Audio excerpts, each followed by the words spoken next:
Guess what? You know, last night, yo, it was the best. I met a pretty girlie na taga-IS. Mayroon siya mga kasama to make it sure. Isa lang ang aking napuna, lahat sila demure. Kaya ang sabi niya, hey Andrew, I would like you to meet my friends. And believe me, lahat sila ay my Mercedes-Benz. This is Anna, this is Karen, this is Tanya, this is Jill. Lahat sila nakatira sa San Lorenzoville among the four. Kay Anna, ako na patingin. At pagkatapos ng si Anna ay biglang lumapit sa akin. Tinanong niya ako, hey Andrew, can I have your number too? Sumagot ako 801-6722. O, ba't ka umiiyak? Si Jeffoy kuya, tinalo ko sa flip top. Hindi porke konti lang alam ko sa flip top ang yabang-yabang na. Hina mo naman, para yan lang iiyakan mo. Hindi mo naiitanong nung bata kami. Maning-maning sa akin yung mga flip top na yan. Ituro mo sa akin yung Jeffoy na yun, ako ka mukha kalaban sa kanya. Eto kuya oh. Oh, sipon. Ikaw pala nagpaiyak sa kapatid ko dahil tinalo mo sa flip top? Ngayon magkakaalaman ako kalabanin mo, ano, G? Sige kuya, basta walang pikunan na. Laki-laki mo eh. Sige, ako unang banat na. Nakita ko nanay mo nasa Hong Kong. Hindi nakauwi kasi ginawa ni King Kong! Para yun lang, ito kuya. Nakita ko tatay mo nakatago sa kumot. Pinahidan ko ng kulangot. Biglang naging panon! Kuya? Sus, waepek. Ito, nakita ko tong batang to sa kanto. Binato ko ng trumpo, naging engkanto! Nakita ko nanay mo bumili ng itlog. Binato ko yung ulo, yung bukol, bilog na bilog! Wait lang. May nakalimutan ko, wait lang. Wala ka na pala eh. Ito pa, meron pa ako. Short mo ube, t-shirt mo ube, palakpakan ng bagong pulube! Wait, wala ka na. Ito pa, nakita ko nanay mo nasa Makati. Buntis na nangangarati! Bayabangan na batong tuwa, suntukan na lang! Larawan ka. Jeffoy, bakit ka umiiyak?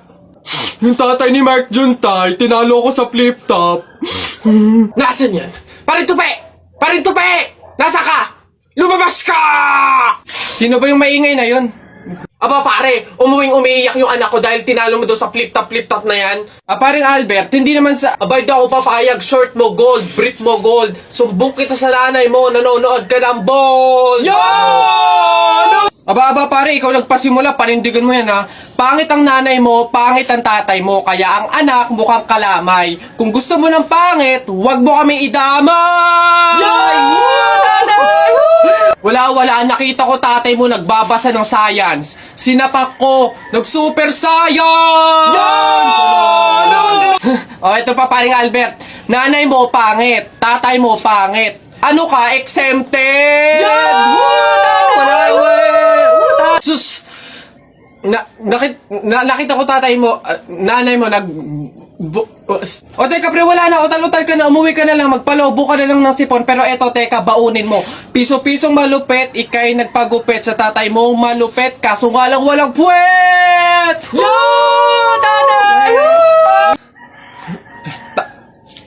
May araw ka din sa akin, paring Kaloy, sasabi ko sa'yo.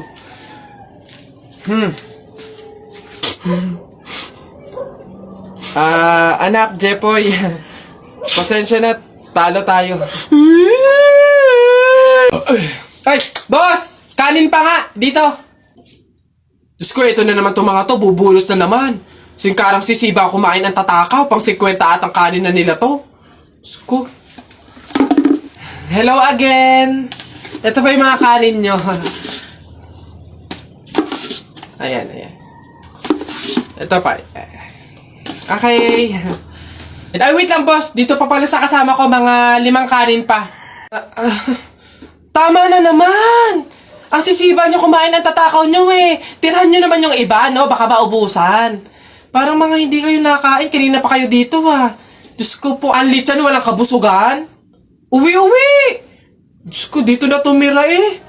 Teka, nasan manager nyo? Ganito ba mga empleyado dito? Eto naman si Sir, hindi mabiro. May 3 kaban pa dun sila saing lang. Wait lang. Masyado ka naman seryoso masyado. Gusto nyo lahat ng kanin dito, iuwi nyo na. Ha? Wait lang, teka lang. Dadalhin ko dito pagkasaing, ha? Sige. O basta mga pare, ganito ang plano, ha? Kapag andun na tayo sa Mang Inasal, isang PM1 na only rice lang yung o-orderin natin. Isa lang, ha? Tapos PM2 na hindi naman only rice. Makakatipid na tayo nun, guys, kasi doon sa order na only rice tayo, hihingi ng mga kanin. G? Okay? G. Oh, good day, mga sir. Excuse me, order kami, no? PM1 isa na only rice, tapos PM2 na hindi naman only rice, 3. Hoy kayo. Sinong maloloko nyo, ha? Wala na kayong maloloko dito. Alam na namin yung mga strategy nyo. Since mahal yung only rice, isang only rice lang yung o-orderin nyo. Tapos yung iba, mga mumurahin na. Ngayon, pag naubos yung kanin, tsaka nyo pupuntiryahin yung isang only rice lang na order nyo. Bubulos kayo ng bubulos, iisa lang naman yung in-order nyo only rice.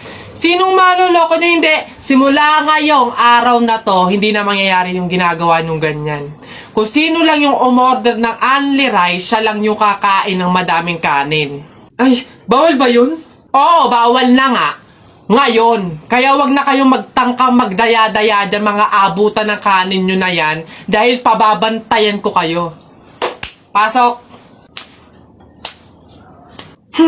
Kala nyo tignan natin ngayon. Hoy guys, wala na tayong kanin. Hindi tayo lahat pwedeng humingi ng kanin kasi isang only rice lang naman yung order natin. May nagbabantay pa. Hoy, nakikita at naririnig ko kayo, ha? Tigil-tigilin nyo yung bulungan nyo at pandadaya nyo. Sabi ko sa inyo, kung sino lang yung umorder ng only rice, siya lang yung kakain ng madaming kanin, ha? Anak! Nay, bakit? Matutulog muna ako saglit. Ikaw muna magbantay sa burol ng lolo mo, ha? Wag na wag mong iiwan yon. Dapat daw laging may kasama yon. Ha, bakit naman ay dapat laging may bantay? Pamahiin. Pag daw iniwan mo yung patay dun sa kabaong, papalitan daw yan ng puno ng saging ng mga engkanto. Sige, Nay. Naantok na ako, eh. O siya, sige na. Lolo, inaantok na talaga ako. Pasensya na. Matutulog muna ako saglit. 5 minutes lang, ha? Di naman siguro totoo yung mga pamahiin na yan. Engkanto. Sige. Oh, bakit walang bantay dito sa burol? Ang lolo! Lolo! Sinasabi ko na nga ba? Nay, bakit anyari? Wala na yung lolo mo. Ha? Wala na sa kabaong si lolo? Oh? Sabi ko naman kasi sa'yo, bantayan mo, eh. Kukunin nyo ng mga engkanto at papalitan ng puno ng saging. Kasalanan na ng mga engkantong yan. Babanatan ko yung mga yan. Puno na lang ng saging na natira, lola. Oh, di mabuti, Nay. Ha? Bakit? Di iwas gastusin. Makakatipid. Wala na tayong ipapalibing. Nay, pasalamat nga tayo sa mga engkantong yan. Sila na bahala dun kay lolo, eh. O sige na, papakancel ko na yung lupang lilibingan ni lolo. Hello? Cancel na po yung lupa. Hindi na po kami magpapalibing. Okay. Salamat. Tipid ng 50K. Lala.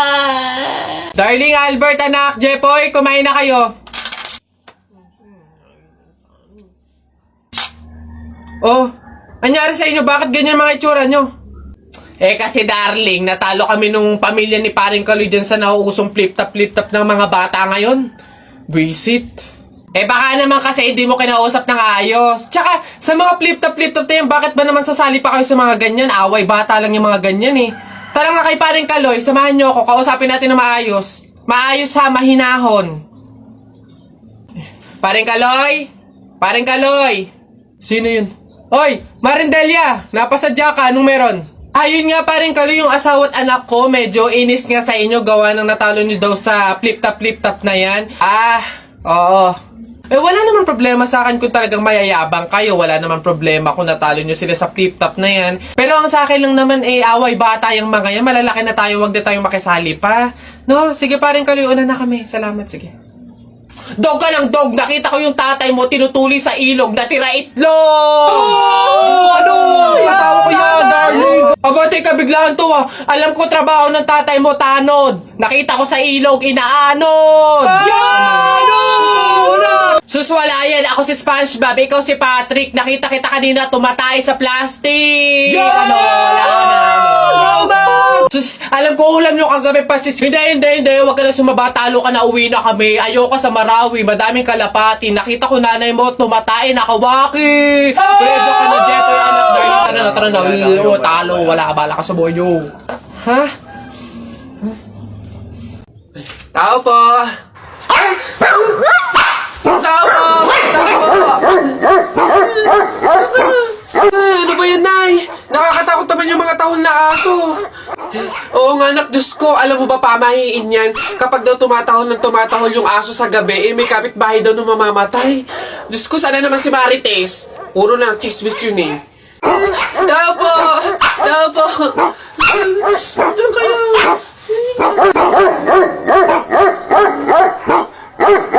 Aray! Ano yun? Visit kayong dalawang mag-ina kayo. Kaya tumatahol yung aso dahil andun ako sa labas, ha? Puro kayo pamahiin. Tawag ako ng tawag, wala man lang sa inyong nagtangkang lumabas para sa akin. Ay, kuyoy lang. Puro kayo pamahiin. Nilapan ako ng aso't lahat. Aray, magbibigay lang naman ako ng ulam sana eh. Eto, aray ko. Tahol kasi ng tahol yung aso, kala namin may mamamatay eh. Oo nga, mamamatay ako sa inyong dalawa. Aray ko yung rabies, yung kumakalat na